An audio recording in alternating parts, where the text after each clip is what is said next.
of the city's FY27 budget, and I'm pleased to announce, Philadelphia, that today our City Council of Philadelphia, led by Council President Kenyatta Johnson, gave final approval to the fiscal year 2027 operating budget to the total of $7.1 billion. Our FY27 capital budget representing $284 million, and other budget-related bills that all comprise our One Philly, One Future budget.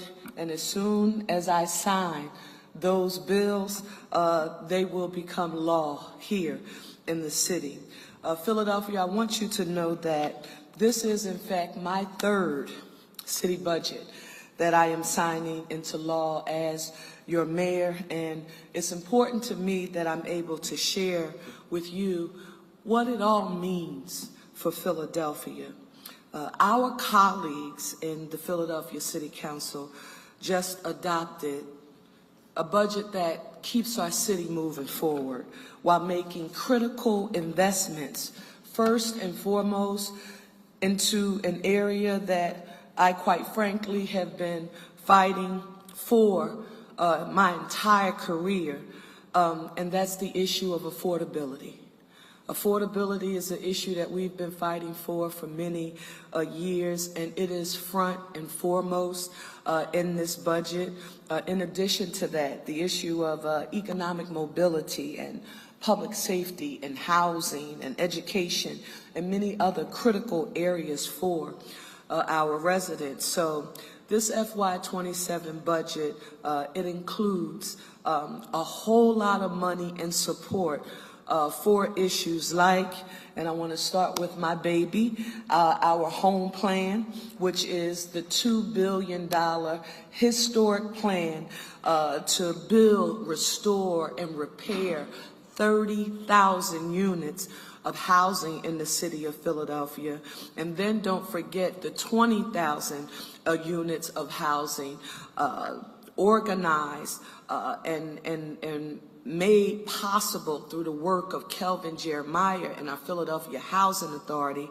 Their plan, don't forget, when you add home 30,000 plus PHAs 20,000, that's a plan to have 50,000 units of housing here in our city for all Philadelphians from all walks of life, and that continues to be supported with this budget. And then don't forget about other very valuable programs like Turn the Key, One Philly Mortgage program. I'm really excited about it. Philadelphia will be the first city in the nation to offer a mortgage product for its residents, and I'm really looking forward to its rollout. I think it's going to help us increase the number of Philadelphians who can actually build generational wealth by becoming homeowners, so I'm really excited about that. Don't forget about our Philly First Home program, that support for closing costs and down payment assistance, and the most valuable home repair program, and it is the gold standard in the nation, and that's our BSRP program, Basic Systems Home Repair. And then don't forget about renter protections. It's all coming, and it's funded in this budget. So when you think about the program statement for home, it was from April of 2026 and it runs through June of 2027. It's a total of $277 million, and it's entirely from the bond proceeds. So I'm really excited about that. And we're going to get back to this. We're going to talk about this a little more. It's the area of education. Dr. Carrera and Sharon Ward, I am really excited, Philadelphia, about our extended day, extended year programs. I remember running to be your mayor talking about having year-round schooling, and people saying, are you talking about having our children sitting in classrooms, the same classrooms all year round? I said, no, we can be a little bit more creative than that. With that being said, we have 47 schools in the city of Philadelphia, and that means over 16,000 slots for our children to participate in extended day, extended year programming. And what does that mean? We're talking about before and after school programming, along with winter, spring, and summer breaks. Why was this programming so important? Because the wealthier you are, participation in high quality academic enrichment programs during winter, spring, and summer break, along with before and after school. Some parents have the financial wherewithal to pay for those kind of programs out of pocket. For those that are growing up and facing the challenges like I faced as a child growing up being raised by my grandparents, they would not have had the ability to pay out of pocket for my participation. So we make all of those programs available, and I'm excited about its expansion. And Dr. Carrera, thank you. Give Dr. Carrera a round of applause.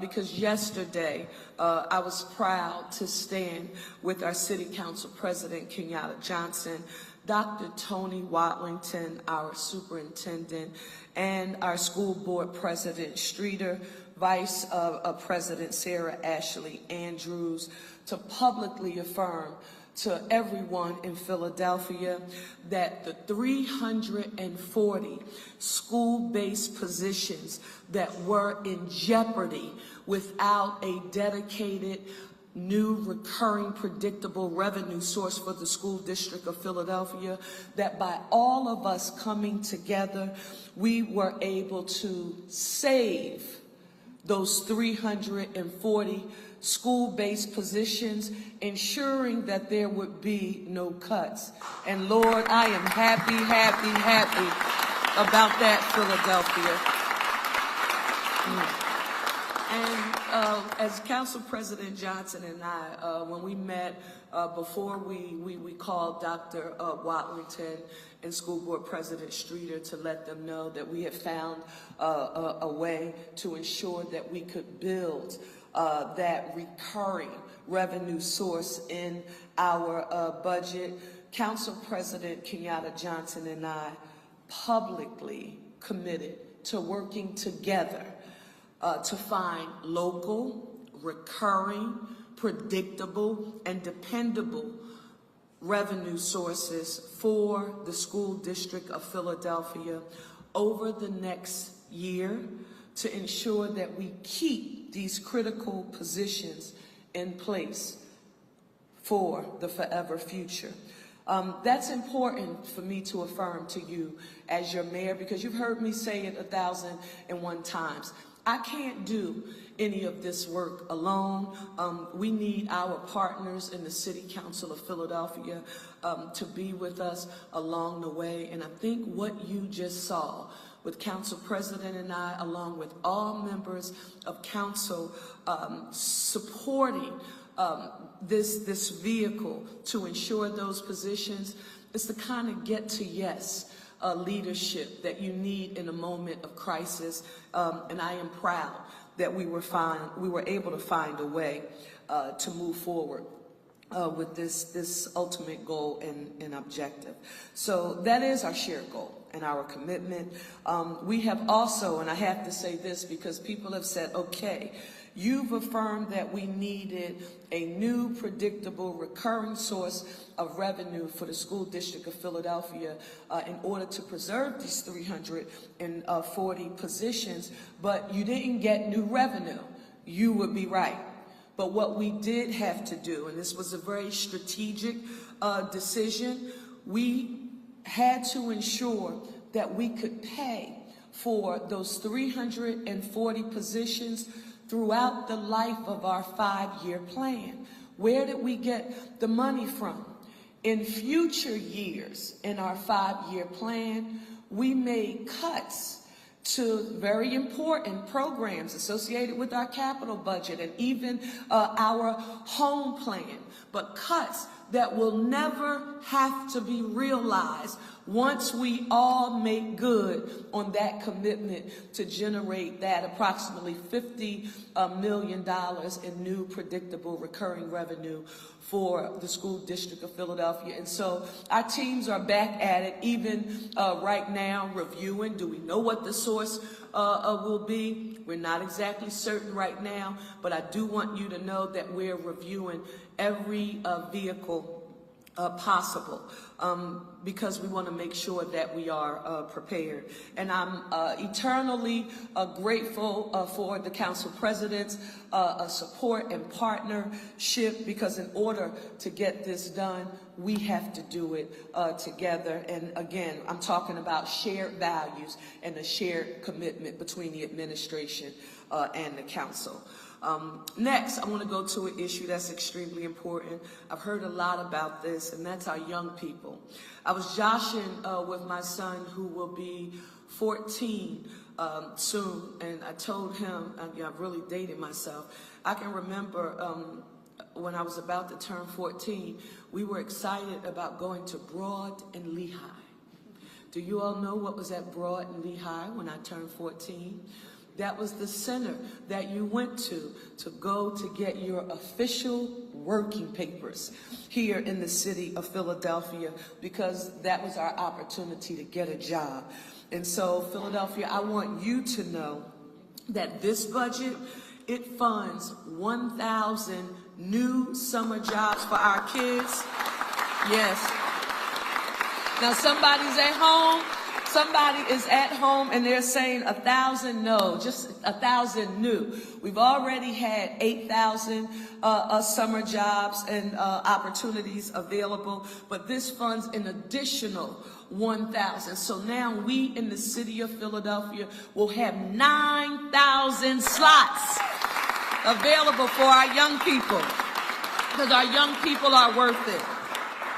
The next issue is an issue of grave importance to me, because I know what it's like when you don't come from a family that has the ability to, simply write a check if you're interested in attaining a higher education. Many folks like me had to rely a great deal on student loans. And student loan debt, it is clearly a burden to put people on the path to self-sufficiency when you realize the amount of student loan debt that Philadelphians from all walks of life are carrying.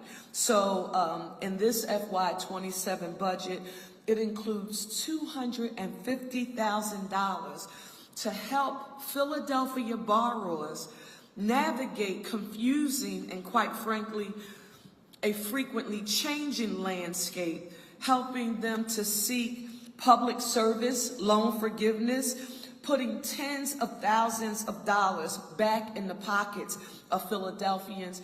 And with all of the changes taking place at the federal level, just knowing where to go and what to do and how to respond, having someone who can provide some direction is extremely important, and this is one way that we're helping to put Philadelphians on a path to self-sufficiency. And so to CEO and our entire economic mobility team, I want you to know that I am really proud of your work there. Please give the student loan debt support a round of applause. That's important. Next is our libraries. $6.5 million in investments in libraries in FY27, primarily, and somebody's going to say, really? But this is essential, because if you don't have great air conditioning and heat in libraries, you will not be able to take advantage of them. So the $6.5 million investment is for new HVAC systems. Kids cannot learn and read if the atmosphere is either too hot or too cold. And believe me, shifting from one to another, the mayor knows something about that. So when you need when you need heat, you need heat. When you need cool air, you need cool air. So I'm really excited about that. Commissioner Sue Slauson, I know she has been thoroughly excited about this for many, many years. Parks and Rec has always needed additional support for their investments in capital along with operating. And this budget includes $35 million in new investments in FY27 with increased operating and capital support for the Dell, the Robin Hood Dell East, and I'm happy about that. The Dell has long suffered from a lack of investment, and while we have a lot of public amenities and venues, the Robin Hood Dell East has gotten the short end of the stick for a very long time, and we are committed, working in partnership with Council President Johnson, members of Council Member Curtis Jones, and making sure that the Dell gets the support that it needs. The next issue of extreme importance is public transportation and SEPTA. Yes, we know there has still been no permanent solution. I think about mass transit and the need for a new dedicated and recurring revenue source for mass transit and SEPTA in particular, similar to what you heard us describe about public education. And while we wait for that work to take place at the state level, Philadelphia, I want you to know that we have $181 million for public transit in FY27, and this is what it includes. It includes operating and capital support for SEPTA, free SEPTA passes for low-income Philadelphians, free SEPTA passes for City of Philadelphia employees, and continued support for a program, Rob and Sabrina, a line item that I've been fighting for since I was a member of the City Council of Philadelphia. It's now a thing that you hear a lot of people finally publicly acknowledge, but when we were in council, people didn't think it was a thing, but it is. And this is the issue of reverse commuting. We are so accustomed to people living in Bucks, Chester, Delaware, and Montgomery counties commuting into Philadelphia to work. Well, reverse commuting in our city has literally become a thing. And we have Philadelphians who are now going to those counties to work, and transportation has always been a major challenge, and we've been working for a very long time with a group called PUP. It's the Philadelphia Unemployment Project. Good friend John Dodds used to run that program, and they are still doing an amazing job. So give a round of applause for PUP and for continuing their reverse commuter program. Next, you've heard me talk about economic mobility. For those of you who are familiar with the Harvard economist Raj Chetty's research on economic mobility, you know Philadelphia did not fare well in that study. But as usual, we didn't run from the data and or the facts. We looked at it head on, and like any other major challenge that we have, we understood that we needed a plan, a blueprint to navigate how we will move Philadelphia forward and ensure that there's a path for economic mobility for all. So our economic mobility agenda is framed by what I refer to as our economic GPS. Just like we use GPS to travel, you know, wherever we want to go, and if we're driving, walking, riding, no matter what, we needed a GPS, an economic GPS for the city of Philadelphia, and that is our economic growth, prosperity, and security. So I am really excited that programs like our financial empowerment centers, the Bank On Philadelphia Coalition, and the Claim Your Money PHL group, By supporting these entities, we are providing real and tangible economic supports for our residents. Give it up for Financial Empowerment Centers and the Bank on Philadelphia Coalition. Finally, let me just say this. It is true that we have many more miles to go in this fight for Philadelphia.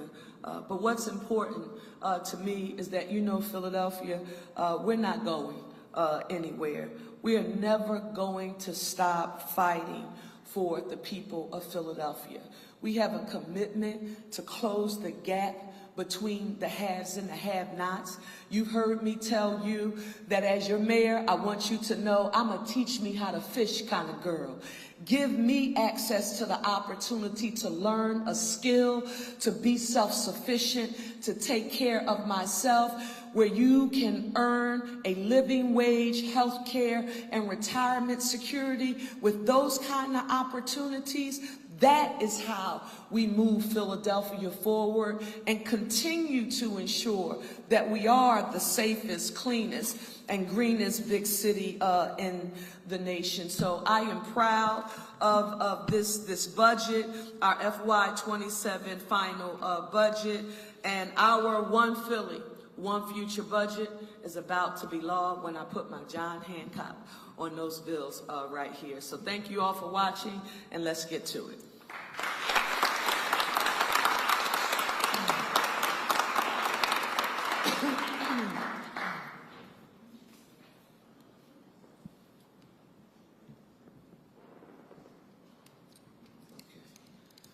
They fancy, huh? Let's start. This is the ZBA fees.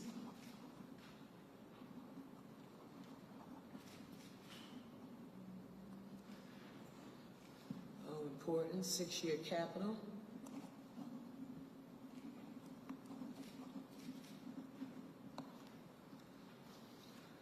FY27 capital.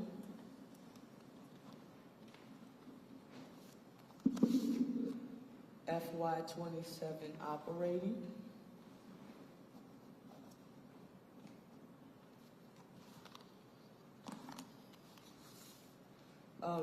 UNO cell towers.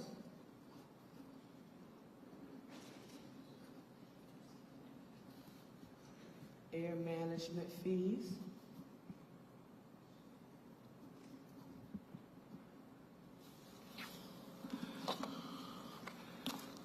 And the final is the asbestos fees.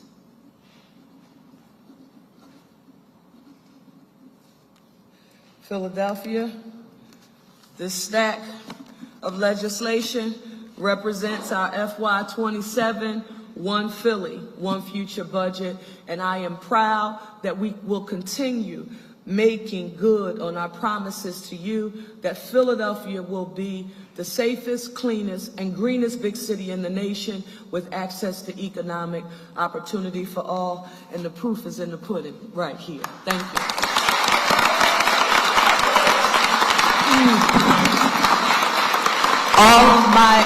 All of my team, I have to say this before you all go, and they've all worked around the block. Tiffany Thurman, my chief of staff, who is not here, and Chief Deputy Mayor Vanessa Garrett Harley.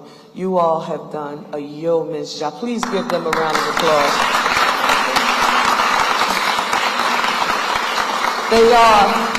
They are so graceful, but they always treat me nice in public. You all don't know what they do to me behind closed doors. And clearly my financial anchors, and I mean this. When I think about the finance team and the budget team, we are anchored by the veteran, okay, and Rob DeBoe, our finance director. Give Rob DeBoe a round of applause.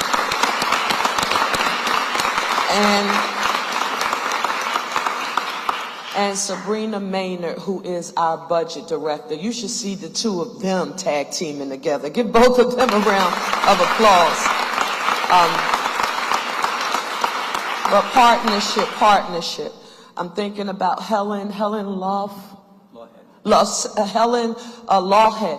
who is the CFO for the City Council of Philadelphia.